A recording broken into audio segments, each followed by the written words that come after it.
Cuando los niños empezaron a desaparecer, nadie imaginaba la magnitud del horror.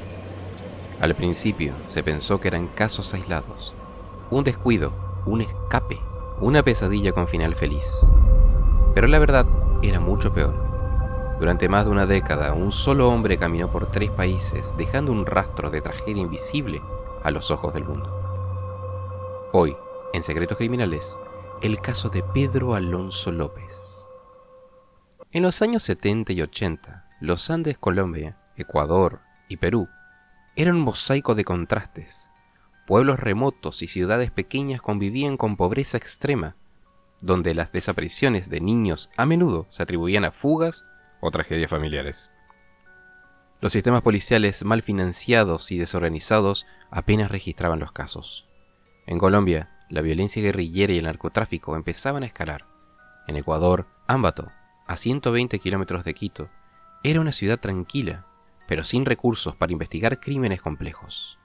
En Perú, las zonas rurales eran aún más vulnerables.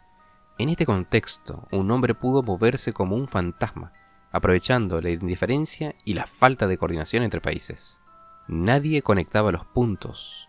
Las desapariciones de niñas en mercados o ferias se veían como hechos aislados, pero en las sombras un depredador operaba con una precisión que nadie sospechaba, dejando tras de sí un rastro de dolor que tardaría años en descubrirse.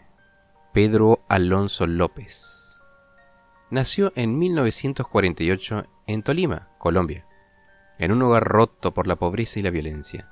Séptimo de 13 hermanos, creció sin padre y con una madre dura que lo expulsó a los 8 años tras un incidente con su hermana menor. Desde entonces, la calle fue su hogar.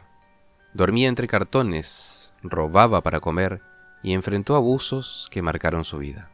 En reformatorios y cárceles juveniles, las agresiones continuaron, endureciendo aún más su carácter. De adulto era callado, cortés, casi invisible.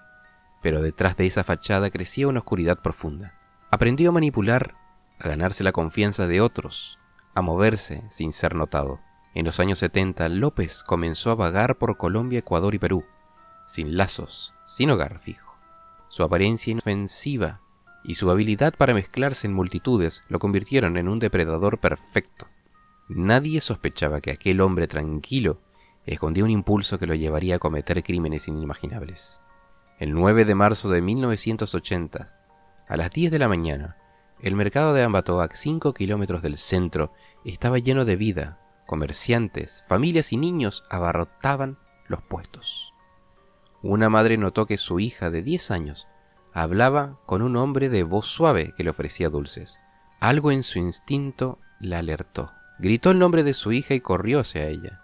Otros transeúntes se unieron y el hombre intentó huir, pero la multitud lo retuvo.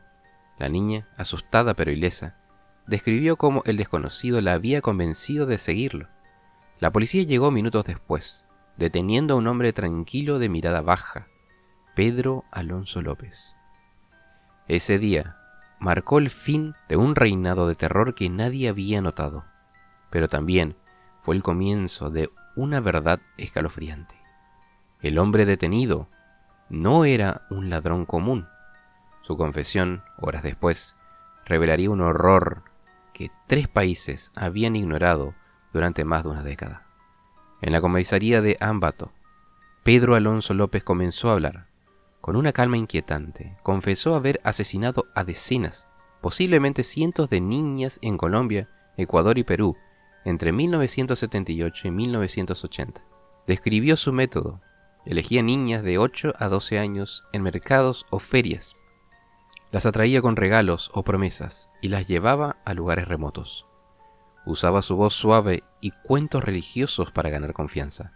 En minutos las alejaba de la multitud hacia quebradas y terrenos deshabitados, sitios que exploraba previamente. Allí cometía sus crímenes, asegurándose de no dejar rastro.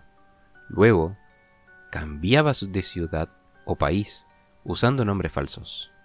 Al principio la policía dudó de su historia, pero López insistió en llevarlos a las afueras de Ambato, a 10 kilómetros del centro.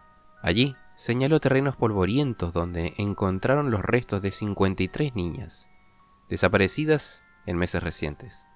Cada tumba confirmaba su relato y el horror crecía con cada excavación. La investigación se expandió por Colombia y Perú, pero la falta de registros y coordinación dificultó confirmar más casos. López confesó hasta 300 asesinatos, aunque algunos creen que la cifra real podría superar los 350. Su frialdad al relatar los hechos dejó a los investigadores sin palabras. No había remordimientos, solo una certeza perturbadora en su voz. Las autoridades rastrearon su pasado, reformatorios, cárceles, denuncias ignoradas. Había sido detenido antes por delitos menores, pero siempre liberado. Su capacidad para pasar desapercibido, combinada con la desorganización policial, le permitió actuar durante años. La confesión de Pedro Alonso conmocionó a Ecuador, Colombia y Perú. Los medios lo bautizaron como el monstruo de los Andes, y su rostro, tranquilo e inexpresivo, llenó titulares en El Comercio y El Tiempo. Las familias de las víctimas, muchas sin saber que sus hijas eran parte de su lista, exigían justicia. El caso expuso fallas brutales, la falta de registros de desaparecidos, la indiferencia hacia las comunidades pobres y la nula coordinación entre países. Organizaciones de derechos humanos acusaron a los gobiernos de negligencia, mientras las comunidades rurales organizaban vigilias para honrar a las víctimas. El impacto fue duradero en Ecuador. Se crearon unidades policiales para investigar desapariciones. En Colombia y Perú, las leyes se endurecieron, pero el daño ya estaba hecho. López no solo dejó un rastro de víctimas, sino una herida en la confianza de toda la región. En los 80, Pedro Alonso fue condenado en Ecuador a 16 años de prisión por 57 asesinatos confirmados, la pena máxima de la época. En 1994, tras 14 años, fue liberado por un tecnicismo legal y deportado a Colombia. Allí pasó 3 años en un hospital psiquiátrico en Bogotá, declarado apto en el 98. En 1999, Colombia emitió una orden de captura por un nuevo asesinato, pero López ya había desaparecido. Desde entonces no hay rastros confirmados. Rumores lo sitúan en una zona rural de Colombia o de Perú, pero nadie sabe si está vivo o muerto. En 2025, con 76 años, sigue siendo un fugitivo, un fantasma que Interpol no ha encontrado. El caso de López es un recordatorio doloroso. Uno de los mayores depredadores de la historia sigue libre, y las familias de sus víctimas aún buscan un cierre en un sistema que le falló. El caso de Pedro Alonso no es solo la historia de un monstruo, es el retrato de un sistema que miró para otro lado, de comunidades olvidadas, de vidas que se perdieron en el silencio, un hombre que caminó libre, dejando atrás de sí un rastro de dolor que aún no se borra. ¿Qué permite que alguien así pase desapercibido? La indiferencia de un mundo ocupado, la fragilidad de la justicia, o nuestra propia incapacidad para ver el horror hasta que es demasiado tarde. Tal vez la respuesta esté en las voces que siguen buscando en la memoria que se niega a rendirse. Si llegaste hasta el final, primero te agradezco. Y si querés, puedes suscribirte al canal, dejarme un me gusta y un comentario. Eso me ayudaría mucho para seguir creciendo. Hasta el próximo caso.